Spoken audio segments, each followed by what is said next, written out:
Hey everybody, Phil here. And so for today's Friday video, we want to actually keep things a little bit lighter. So today I just want to cover some new plugin features that have to do with your quote page and pricing on your website. And then next week, I want to actually get into some heavier stuff. I want to get into the nitty gritty of SEO and specifically keyword research. So definitely expect some great content next week. But jumping into today's content, as I said, we do want to go over some new plugin features. So to make sure that you are at the latest version of the plugin, you want to log into your site and check your updates. It might take a few reloads of this screen, so sometimes you just want to check that, or even go ahead and run any that you find and then check again, just to make sure that you have got all of the latest updates. And just from a security aspect, it's a good idea to do this regularly.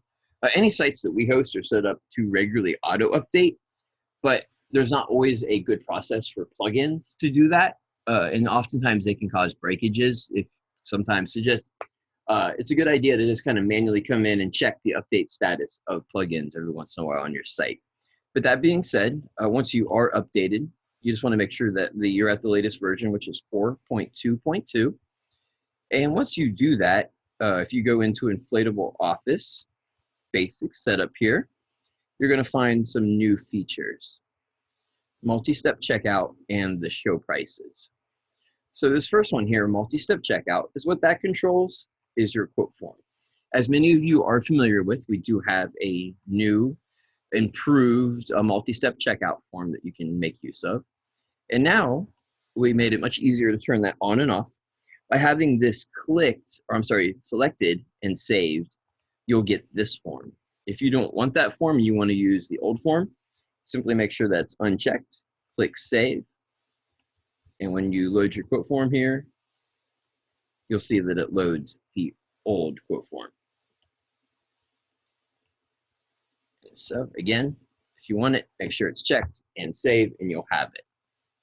Now, next up is prices. Now, before we get into that, I just want to clarify, because there's often confusion about how we do pricing on the websites. So by default, you have to choose one type of pricing across your entire website.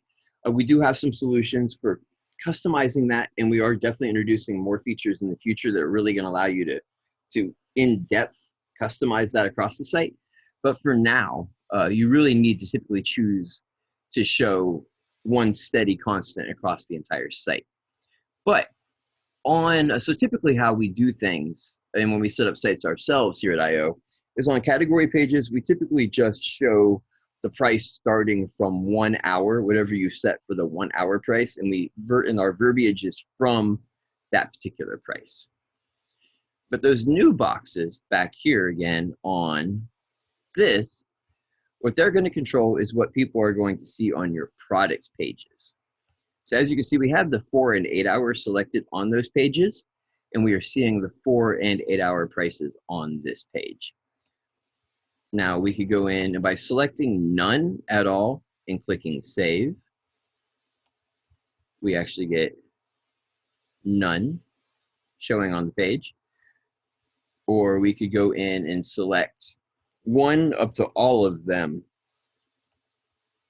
and they would display on the page upon saving and reloading.